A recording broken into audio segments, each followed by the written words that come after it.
Good morning. It's great pleasure to be here. Thank you. It is a great pleasure to be here. Thanks for having me here. It's wonderful to be among software developers to share some of the thoughts, some of the things we often deal with. So I want to talk about something that I care about a lot. We all live in the world where we care about agile development.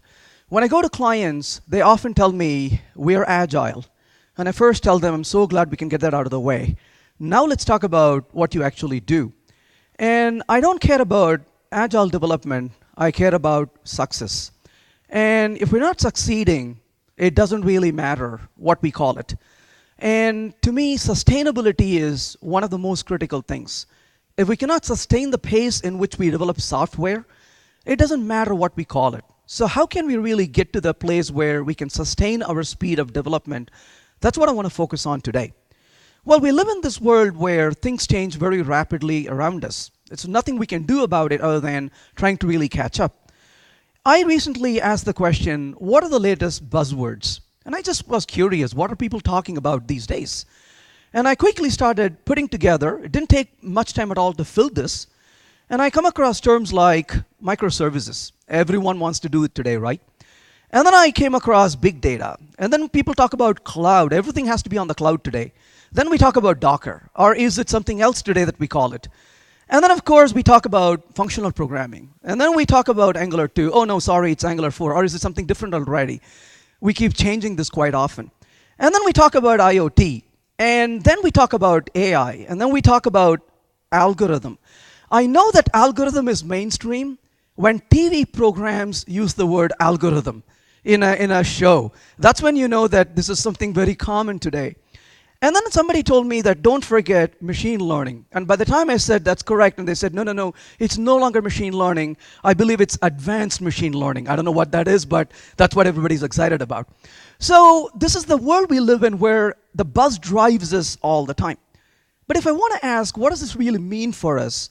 I would say it all comes down to dealing with the higher level of abstraction. You know, when I graduated from school, which was several decades ago, I just had to learn one thing.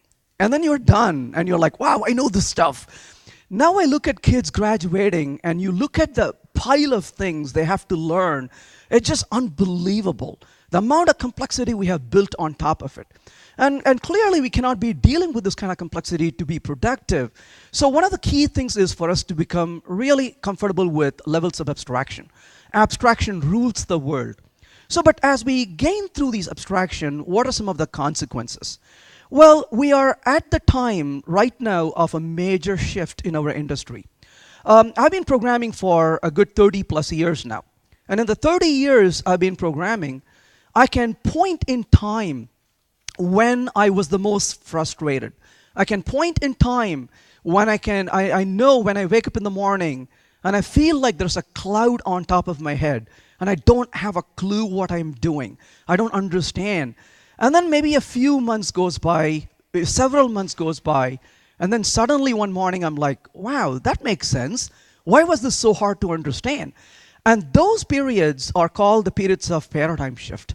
Paradigm shift is one of the most difficult things for us, the programmers. Learning a syntax is really easy. Picking up a new library is really easy. But when we have to go through paradigm shift, it requires us to rethink and rewire our brains. And it requires change in thinking, change in habits, change in behaviors, change in how we work.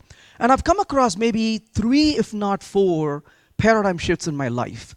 One of them was going into object-oriented programming. I know some of you are thinking, really? There was a time when there was no OO? Well, we had to really learn object-oriented programming. And then I had to paradigm shift into distributed object computing.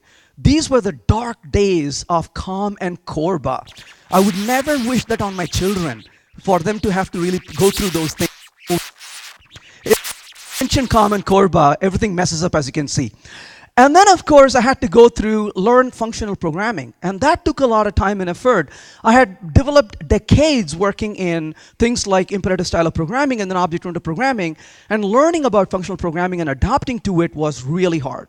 Now I'm going through things like reactive programming and trying to understand how those things fit into what we do. So these paradigm shifts really are something we have to take the time to go through that takes a lot of effort.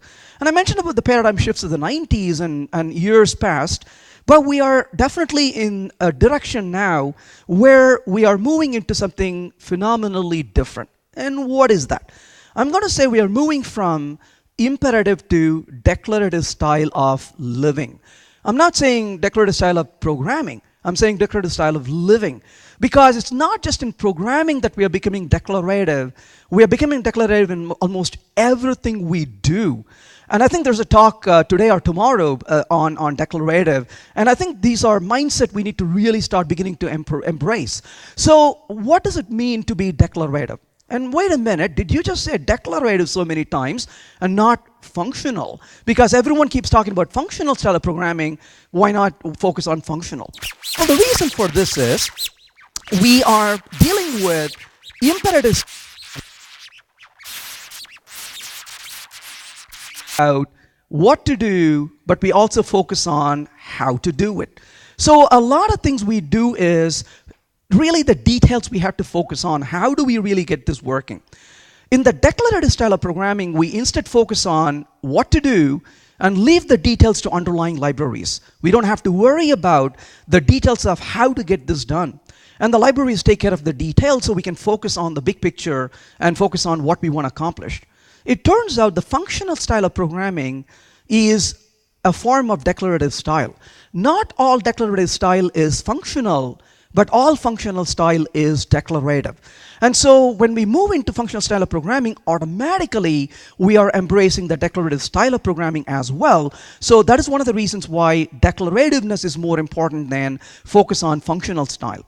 So given this, I'm going to say functional style of programming is declarative style plus higher order functions. And this is one of the reasons why the declarative style is more powerful, because it becomes that one thing that really helps us to deal with complexity in a lot better way. So moving forward, as we are looking at programming in functional style,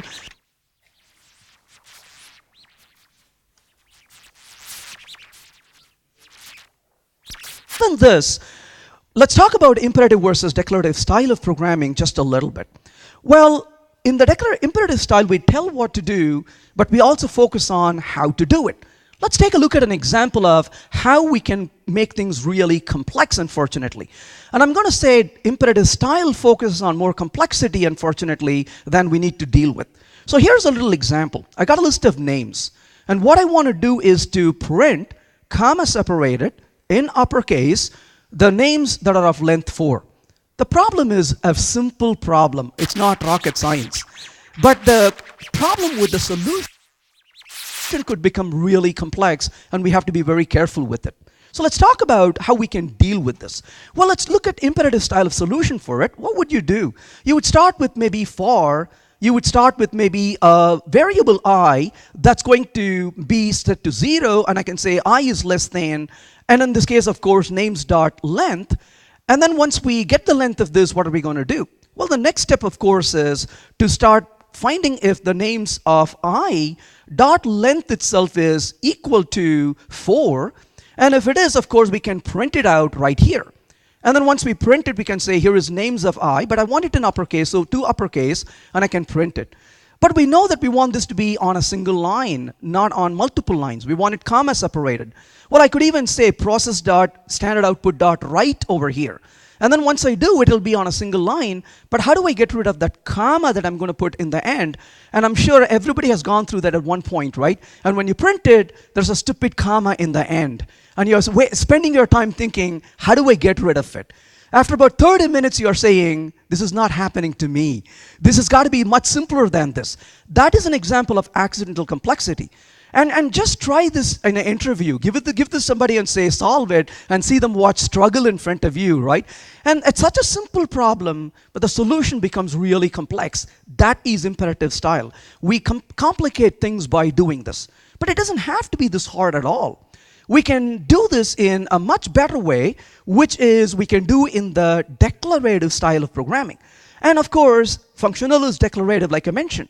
So we could say over here, Given the names, I can say filter, and all I want is, given a name, I want name.length is equal to 4. Just give me names that are 4 letters long. Then I could perform a map operation. This is in JavaScript, of course, but you could do this in almost any language today. And then I can say name.to uppercase, and I can convert this to an uppercase value. That was not hard at all. But then I can simply say join, and I can ask it to join with a little comma in the very end, and don't have to really struggle through it, and we can get the work done very elegantly. So declarative style really removes the accidental complexity from our code, so we can focus on solving the problem than finding the environment that we work in. And that carries a long way in what we can do with these kinds of solutions. But that was an example of a code written in declarative style. But declarative is just not in programming. We see declarative on the front end. For example, here's an example of a code that manipulates the DOM. So what do you do to manipulate the DOM? You first have to go get the DOM element, document.getElement by ID. Then what do? Then you say the document element.innerHTML. Anyone here who has touched DOM and worked with DOM ever before? Yeah, of course. How many of you want to do that more of that? Not a single hand goes up. Because once you do DOM level programming, you quickly realize that should be job given to people in the prison. Nobody in the free world should be doing it, right? Because it's that complex. It's horrible low level. You have to remember every single detail. That is imperative style of programming at the DOM level. We can raise it up to the level and say, hey, now I can use something like jQuery. Well, that's a little bit better, but jQuery doesn't hide all the problems. It simply throws it under the rug and says, you don't have to deal with all the details, but it's still imperative style of programming. So you're not done away with imperative style when you program with something like jQuery. But then if you move a little forward to something like Angular, notice what we do in Angular. We don't use DOM directly. Instead, we say, here is a selector, which is called greet. Here's a content, which is a template. And you go find the DOM element, which is called greet, and replace it with this element called name, how are you? So this is a declarative style of programming on the front end. So Angular is really a focus on a declarative style. So this is just not, again, in front end alone. You can see this happening even in other places. For example, I am not a big fan of cars. In fact, I don't care about cars. When I go to a rental car company, they often ask me, what kind of car would you like? And I always say, I would like the one with the wheels, please. Because that's all I care about. I don't care about what kind of car it is. And so you will never ever catch me drive a stick shift. I've got good friends who love cars. We're still friends. It just doesn't matter to me that they like cars. I just don't care about it. So you will never catch me drive a stick shift. That is like imperative style of programming. You got to sit there and keep doing the work. I don't want to be messing with the clutches. I just want to go where I want to go. Maybe I'll drive an auto shift if I want to. But I have to admit, I'm not even that kind of a guy anymore. I land in an airport, and the next thing I do is I call either Uber or Lyft. And I'm having somebody else drive me to where I want to go. And that way I can sit in the back seat and I can write code and do what I love doing and let the other person do what they maybe like doing. So I'm more of a Uber or a Lyft kind of person. And that is declarative style in living, isn't it? I don't care about where how I want to get there. I only care about where I want to go. And that is the whole point. And maybe we're getting towards self-driving cars, which is even better. You just get in the car and say, go to the place I want to go, and you can focus on what you want to do. And that is declarative style of living. But with all this, raising the abstraction comes one question. How do we sustain this? What is the impact we're going to have on our lives for doing this? And the answer to this is, this becomes really expressive, which is a good thing. This makes our things concise. We're not spending things at low level anymore. This is going to make things more maintainable for us. The less we have to do at low level, the easier it is to maintain things. And of course, we are able to keep up with these kinds of rapid change. So it really comes down to economics. And one of the things I would ask software developers to do is, are you thinking about coding alone, or do you think about economic impact? How much are you costing your company with the code you are writing? How much money are they going to spend maintaining the code you are creating? Is our goal short-term goal where we want to save money now? Or is our goal long-term where we want to save the money in the long term and make us more productive and valuable? So when it comes to this, we are looking at a world which is changing very rapidly. Let's talk just a few minutes about JavaScript. We have amazing growth in the area of JavaScript today that nobody can escape JavaScript. But remember what kind of language JavaScript really is. JavaScript is one of those black swans. Black swans are events that we never expected ever to happen. If somebody came to you in 1995 and told you that in 1995 they told you that year 2017, the world's most talked about language will be JavaScript, you would have told them, you are out of your mind, you're crazy, right? And how unbelievable that we talk about JavaScript. How many of you here use JavaScript? Almost everybody. How many of you think that JavaScript is really easy to use and fun to work with? Very few hands goes up. One guy is absolutely thrilled, but nobody else seems to be. Well, here's my take on JavaScript. This is my observation about JavaScript. JavaScript is like this chainsaw, right? Extremely powerful. But don't swing it. You got to be very careful with it. And one day I was working with JavaScript. I actually like JavaScript. I love programming in it. But one day I was programming in it, and I suddenly came to this realization about JavaScript. Here's how I describe it. JavaScript is like an infant. It is cute to play with. But when it starts to cry, you have no clue why. And that's the way I feel about JavaScript a lot of times. Because you're looking at this language and, gosh, why doesn't it work? What's broken now? And you have to take the time to figure out what could be wrong in it. And it can be really frustrating. So we need other supports than what the language provides for us to survive this. It's a very slippery slope when it comes to a development environment. JavaScript is a dynamically typed language, but it's also a weakly typed language. We don't have the capabilities a lot of other languages provide when we work on this particular language, for example. But at the same time, we are trying to be agile. But let's remind ourselves, what does agile development really mean? Agile is not having a scrum master. This is what scares me the most when I go to companies. They're so proud, they come and say, I'm a scrum master. I'm like, I'm really sorry. Right? Why do I care? Right? So they're excited about being a scrum master. They want to do sprints. They want to do stand-ups. There's a name for all of these. The name you're looking for is ceremony. We are attached to ceremonies. By putting ceremonies, we feel really good. Hey, are you doing agile? Of course we are doing agile. We follow these 7 steps to be agile. That's not being agile, right? So what is really coming down to being agile? Let's ask about being agile. What does it mean, the agility? Well, it is about responding to change.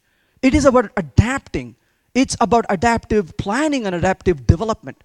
If we are not being adaptive, then there's no point talking about being agile. But if we want to be adaptive, how in the world can we really be adaptive? Not just by following certain practices that we say are the ceremonies, we have to get down deeper into this. So when it comes to this, it is responding to change even late in the development. Well, if you want to respond to change even late in the development, how do you possibly do this? So what does this really mean? You're working on this project, and your team a leader or a member or a boss comes to you and says, I want to make these changes, fix these bugs, and make these enhancements. And so in good faith as a programmer, what do? You sit and code that all away, and then you say, I'm finished, I'm done. And then they ask you this dreadful question. They ask you, does it work? And what is the response usually? I hope. This is the wonderful sentiment we all have, right? I hope. There's a technical term for this. It is called JDD, which stands for Jesus-driven development, right? We put faith in the Lord and say, Dear Lord, please let this code work. Because we have no other thing to hold on to. And then we have this faith that drives us, right? And I don't think we want to be really doing that. We should really focus on getting feedback loops. If we want to raise this into an engineering practice, we have to look for something else. And so here's my take on it. Don't bother testing software. If it does not work, your users will tweet about it. Because this is what I'm seeing more and more. I go to websites, commercial sites, airline sites, and it doesn't work. And what do people do? They constantly tweet about it. Your application sucks. And I'm like, oh, if you do testing properly, we don't have to hear about this on tweets, isn't it? Oh, by the way, I finally figured out who a programmer is. Here's what a programmer is. A programmer is a person who, a professional who gets paid to write code, poor quality code, and then gets paid more to come and clean up the mess.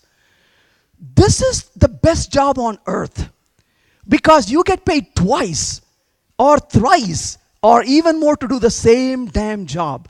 Because we will do it once and then we'll come back to fix it and then fix it and then fix it. And at some point we have to wake up and ask the question, is this ethical? Just because somebody pays us doesn't mean we have to do this. We have to ask the question, is this really ethical? And we have to really raise this to a profession where we can stand up and be proud of what we deliver, isn't it? So the question is, what about testing? I'm going to start out by saying, I love manual testing. I want to put that out first. I truly love manual testing. But I want to say what testing really means to me. To me, testing is an act of gaining insight into products. That is what testing really is for me. It's an act of gaining insight into a product. I want to know, is this what we should really do? Should we avoid a workflow? Should we introduce a new workflow? Should we be really considering doing a completely different feature than the one we are doing? To me, those are really what testing really means to me. But that act when you go to a programmer and say, you made a change to the code, does it work? It worked last night, does it work now? That is not testing. That is an act of verification. I want to simply verify that the code that worked yesterday is working today. That is not testing in my mind. You want to know, when you made a change to the software, the features that worked so far, do they still continue to work? So verification is simply checking to make sure things are not falling apart. And I'm going to say, no human should ever be asked to manually verify if the code works. This is an insult to humanity, to ask a human to do what a machine should be doing. This is not what we are born to do. This is not what we are. We are creative people. And we shouldn't go to work and say, let me verify that the code that worked yesterday is working today. We shouldn't be doing those things. More important, we shouldn't be asking humans to be doing this. So we need to focus on testing, not on verifying as humans. The verification should be left to machines, to automation to do. So test manually, but verify automatically. And that is what I want to do. This is where we can sustain agility. 2 weeks ago, I was sitting down and talking to a person who was a performance test automation person. And she turned around and asked me, what do you do? I said, well, I help companies on various things. I help them on technologies. I help them on software qualities. I help them on languages. I also help them on test automation. And she immediately asked me, test automation? Are you trying to automate so you can hire fewer people? I said, no. I want to automate so we can have people who do their real job and not waste their time verifying the code actually works. The amount of code that has to be verified is exponential. You cannot possibly put enough humans to do the job, and we cannot compete with it. And so this is one of the reasons why automation is extremely critical. Okay, so we agreed we want to do automation. That is the first step. But unfortunately, that's a very long way from the reality. And I'm going to say I noticed there are 3 phases of automation I see in the industry. I work across the world. I work with many different companies. So I've seen what many different companies do. And I'm going to say there are 3 groups of companies I see. The first group of company, no automation. They are like, we don't need this stuff. We got great people, and they can come to work every day, and they can monkey with the program and tell us if it works. These people, these companies are facing death. They are facing terrible death because they can never sustain in this market. And when I go to those companies, the developers will come to me and say, we fix errors only to create more errors.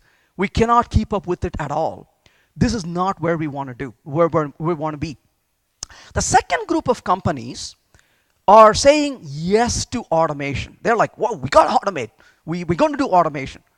But then comes the challenge. What do these companies do?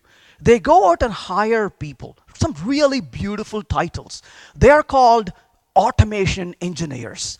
What a lovely term. I mean, if you have Scrum Masters, you should have automation engineers too. So they have titles called automation engineers. So the boss hires, we need to automate, I'm going to hire an automation engineer. So what does automation engineer do? His name is Bob. He says, hey, I'm Bob. I'm an automation engineer, new person in our team. What do developers do, programmers do? They're busy fixing bugs. Hey, Bob, welcome to our company. Now leave us alone. We don't have time for you. And then they go off to debug. So Bob kind of sits around for a few weeks, looks around, looks at people, looks at management, and says, what do I do? I got to automate. And a few weeks goes by, the boss comes to Bob and says, Bob, where's your automation? We hired you to automate. And Bob is kind of stuck between a rock and a hard place. The management wants to automate. The programmers say, don't talk to me. So what does Bob do? Bob says, I figured this out. I am going to not bother my programmers. I'm going to just take the UI, and I'm going to write automation on the UI. I'll use tools like Selenium or other tools to do it. That approach has a name also. It's called the pathway to hell automation. Because anytime I see companies do this, they always use the past tense, not the current tense. They say, when we used to do automated testing. I'm like, why are you saying used to? Oh, we had thousands and thousands of tests at the UI level. And then these damn programmers changed the UI and everything quit working. We don't have time to fix it again. And people use things like page objects, really good, but that still becomes brittle after a while. If most of your test is at the UI level, that's called pathway to hell automation. This is not going to sustain in the long run. Very, very difficult to do this. I once ran into a client who said, oh, we do automation at the UI and it's working great. I said, no, it doesn't work. No, it's working great, really. Can you show it to me? Oh, yeah, come over, I'll show it to you. And he takes me to the office, and the code is running, the tests are running. And it's as if a ghost is sitting in front of the computer where you can see the clicks happen and the boxes show up and then things are being typed in. And I'm like, wow, how long does it take to run? He said, oh, it's a little slow. Like, how long does it take? Oh, it takes about 12 to 15 hours to run. Oh, it's not too bad. 15 hours later, we get some results. And I said, but doesn't this break anything? Oh, it's been working really great for us. I said, you know what? I have to learn about this. I want to go talk in conferences about this. I want to tell the world there's an answer. So I'm actually scheduled already to be here in 6 months. When I come back, I'll schedule a time with you so you can show me how this works, and then I'll prepare talks. I'll give credit to you, but I want to let everybody know there's an answer. Oh yeah, I'll be happy to share that with you, he said. 6 months later, I was at the company again for another piece of work that I planned to. I've hunted him down and said, hey, remember we spoke 6 months ago? You're going to do a demo for me. You're going to teach me all about this stuff. Oh, that one. We haven't run that in 4 months now. Like, why? Oh, one day everything quit working. We don't have time to put it back together. And here you go again, right? So this is constantly happening when we put a lot of effort on the UI. It's a pathway to hell. So what is the right thing to do? Well, we live in a field where we'll be doing absolutely stupid things, but we'll give a beautiful pattern name for it. Then it doesn't feel as bad. This technique is called the ice cream cone pattern. It doesn't taste like ice cream at all. But it's ice cream cone pattern because we have a lot of tests on the top of the cone, very few tests at the bottom. And that's a really troublesome area to be in. You don't want to have an ice cream cone pattern. So what do you do instead of an ice cream cone pattern? What you want to really go towards is called the test pyramid. The test pyramid is completely reversing the ice cream cone. I'm not saying don't do testing at the UI level. That's not what I am saying at all. What I'm saying is, don't put most of your test at the UI level. Let me rephrase it. Everyone here will agree that we use salt in our food. We need salt in the food, but you cannot make a meal out of salt. That is exactly what UI level testing is to me. You need UI level testing, but your testing cannot be UI level testing alone. So think of it as a salt in your food. That's how much you really want it. It's not zero, but it's got to be a very small proportion of what you do. And so what you really want to do is do testing at the right level to the right measure. You want to do UI level testing, but you want more testing at layers below. And you want to be able to do this. This is extremely possible, very easy to do if we develop the right kind of skills to do it. And that is the whole idea, is to focus on the right level of testing to the right measure. And this is exactly what we can do in almost every single language, including JavaScript as well. So why is this really hard? Why is this so hard to do? Well, let's talk about the benefit we get out of doing something like this. So here is a little quick example here. I have a little program running. I'm going to run the client-side test. It tells me there's a success. But remember, we want to get very rapid feedback. The code, the test is running. I just go to the code here. I'm going to make a rapid change out of arbitrarily. I'm going to say, you know what, just remove this and send the tasks over here. That's all I'm going to do. Did I break anything? Let's go ahead and look at the test right now. You can see it already says it failed. The sorting, just one little sorting that I changed without any effort, after having written the test, I can get a very quick feedback that my tests are broken. And of course, once I notice that I'm broken, I can immediately step back and say, never mind that, go back and see what you're really doing. And so we can get a very rapid feedback on the tests. So the idea is, the tools are available today for us to do this. We don't have to really shy away from it. So, but why is it so hard? Why is it so hard for us to really do automation testing? Well, the reason is, when you hear people tell us, this code is really hard to test, this is called euphemism. Euphemism is where we say really bad things in a nice, sweet little way. And so this is euphemism. You know, in this case, when you hear people say this code is hard to test, what they really are telling you is the design of this code sucks. That's what it really means. Because when a code is not designed properly, it's impossible to write automation tests on the code. So it's a testability is a design concern. And if we have not designed for testability, we cannot suddenly throw in testability into the mix all of a sudden. So it's very difficult to test a large unknown. It is incredibly hard to do it. So the way to approach it is to take small steps and to divide and conquer. And one of the things that is most important that I came across is this. I go to very intelligent programmers, capable programmers, and I give them a problem and say, solve this. They go away. Within a few hours, they come back and say, it's done. The coding is done. I know how to make this work. I go to the exact same programmers and I tell them, don't write the code, write the test, then write the code. The very same programmers look at me like I'm an idiot and say, what do you mean write test and write code? And I was scratching my head. Why do capable, intelligent people who can write the code, but not write the test before writing the code? And then it dawned on me, what is programming? Is programming like this to you? You sit down and say, I'm going to write this code. Done, next question. Is that how you write program? No. You say, I got to write this program. What does this mean again? Okay, that doesn't work. What's the API now? That doesn't work. Damn it, that doesn't work. Let me Google for this. Let me search for this. Oh, I think this will work. Okay, that seems to be working now. Is that the way you program? That's the way I program. That's the way a lot of us program. So what is programming? Programming is an act of mini discoveries. You discover things in the act of programming. So when you go to somebody and say, write test before you write code, you're just telling them, forget it. Don't do any discoveries. You should know it all and just code it, which is not the way we write code.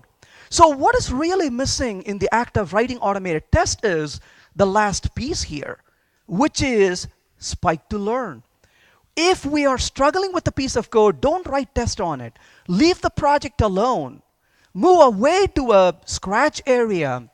Write a little prototype, a little mini experiment, play with it, get some code to work, and now you say, oh, that's what this means. I think I have a better understanding of this. Now throw away your prototype, throw away your scratch code, and come back and start writing tests and writing code. That little act of exploring the code before we write it, and then coming back and writing the test and writing the code makes all the difference. And a lot of times programmers do that experimentation on their production code rather than having the discipline to keep the experimentation a little separate. But if you look at artists who do painting, you will notice this all the time. The artists don't just paint away. They're painting and they're like, I'm not sure how this part is going to look. They immediately go to a separate canvas and they experiment. They play with colors. They create all these little prototypes. And then they come back to their original work and they continue working on it. This little act of spiking along the way makes automated testing a possibility for a lot of us who struggle with it. And that is my learning over the years, is when I go to developers and say, write automated testing, when the developers are very intelligent, they struggle to write automated testing because they don't take this time to do the spiking. And the spiking can be a huge difference in what they can do and accomplish. So is JavaScript really, is it possible to verify automated? And it became a surprise to me as I worked with clients around the world, is I found out that they're really struggling to do this. And I realized the reason they're struggling is not because there are no tools. They're struggling with this not because there are no techniques. They're struggling with it because they haven't taken the time to develop that skill. And that's what makes a really big difference. We can actually create a test pyramid very easily in what we do, where we can do full 100% automated testing at every single level of our application without any time manually intervening in it. And that's exactly what I put together in a book on test driving JavaScript applications, because the point really is these are extremely achievable goals. These are not alien concepts that we have to struggle with. But it's really a skill. And as long as we can take the time to develop the skill, we can really get better at it. And a lot of times that skill carries forward in our experience over time as well. And when we don't take the time to develop that skill, it becomes incredibly hard to ever get good at writing automated tests. And that is one of the biggest challenges that we deal with on a daily basis. So what does it take to really be able to do it? Unfortunately, the very first thing it takes is discipline. It is very easy to drive really fast. But if you drive really fast, what's going to happen? You are coming up with that curve. As you come up with that curve, your question is, should I drive at the same speed or should I slow down? And without the discipline, you're going to end up in the ditch. And this is exactly what it takes in software development. There are times when to go fast, we really have to slow down. And if we don't slow down at the appropriate time, we're going to end up in the ditch rather than really gaining the speed that we want. It takes time to develop these skills. Unfortunately, automated testing is a skill. And we all know one thing very, very good. We never get good at things until we take time to practice and get better at it. We always start by poorly doing things. That's human nature. We struggle with things, and then we get better, and then we improve on it. If we don't give ourselves the time to really improve on it, we never get better at it. So it takes actually time to do it. And it's a skill. We have to realize that automation testing is a skill. Don't let anyone convince you otherwise. It's just a skill. It's not rocket science. We don't have to be born with the gene to do automated testing. It's a skill. And every one of us can acquire that skill if we have the discipline and if we put the time to really acquire that skill. So it also is a culture. There are organizations where creating good quality code and writing automated testing is a culture. There are organizations where there's no culture of that. We don't care about what we do. We care about pushing things through. We have to build a culture where we care about quality and we care about really taking responsibility for what we do. I'm going to say automation verification is the software equivalent of exercising.